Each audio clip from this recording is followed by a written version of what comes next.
Hello students, hope all of you are doing well. So our today's topic is sentence types. So before starting this chapter, let me just say what is a sentence.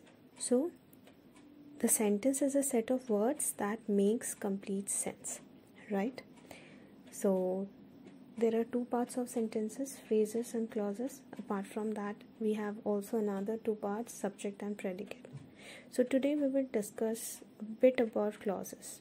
Okay, then we will come to the types of the sentences. So what is a clause? We all know a clause is a group of words that contains a subject and a predicate and a verb.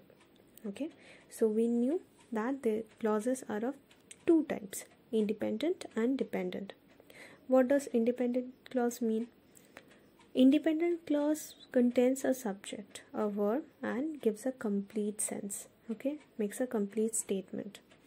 And dependent clause means it will also have a subject, it will also have a verb, but it will not give us a complete sense. Okay, here I have given two examples of two clauses. First one is I am a teacher. So here this sentence is an example of independent clause. Why? Because here we have a subject, that is I, a verb, helping verb, am, okay, and it makes a complete sense, the entire sentence. So that is why it is an example of independent clause. Come to the next one. Forget about the question mark, just read the sentence given.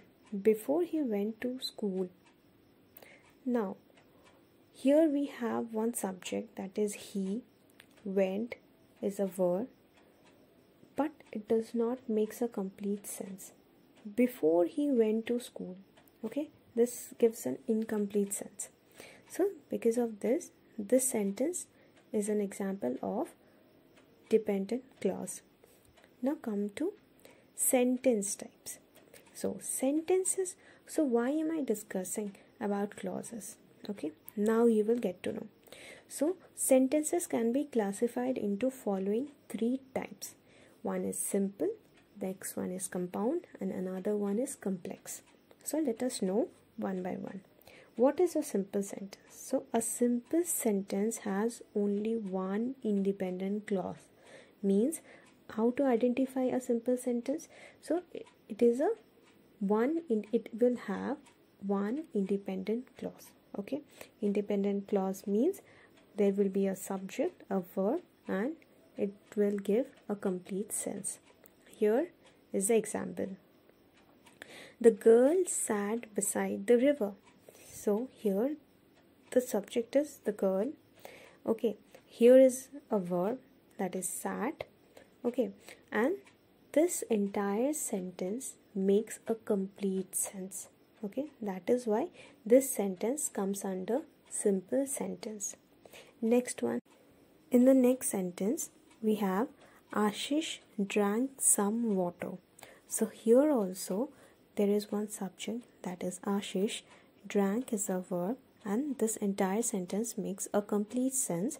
So this one is also the example of simple sentence. Now come to the compound sentence. Now what is a compound sentence?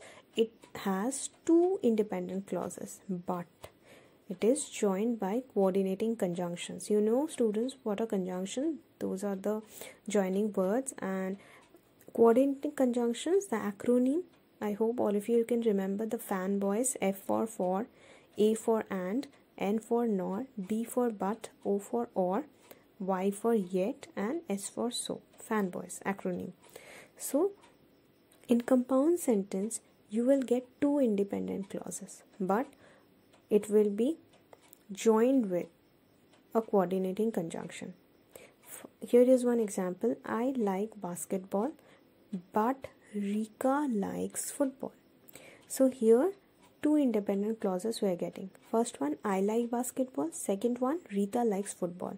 So I is the subject in the first sentence, Rika is the subject in the second sentence, and verb in the first sentence is like, and in the next sentence is likes. Okay, but these two sentences are joined with a conjunction, that is coordinating conjunction. That is why this sentence is an example of compound sentence. Now so next one is the complex sentence. Now what is a complex sentence? So it has one dependent clause.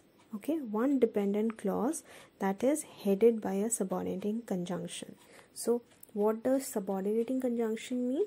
Conjunction that join a dependent clause to an independent clause. Okay, so it has, the complex sentence has one dependent clause which is joined to an independent clause. See the examples. Although I like basketball, Rita likes football. Okay, so here which one is the dependent clause? The first one, although I like basketball. And Rika likes football is an independent clause. Okay, so here two clauses are joined. The dependent clause is joined with the independent clause. So this example comes under the complex sentence. Okay, come to the next one. He asked me if I knew you. Okay, so the first sentence, he asked me, so this one is the independent statement, and next one, if I knew you, is a dependent statement. So this sentence comes under complex sentence. So students, that's all. Thank you.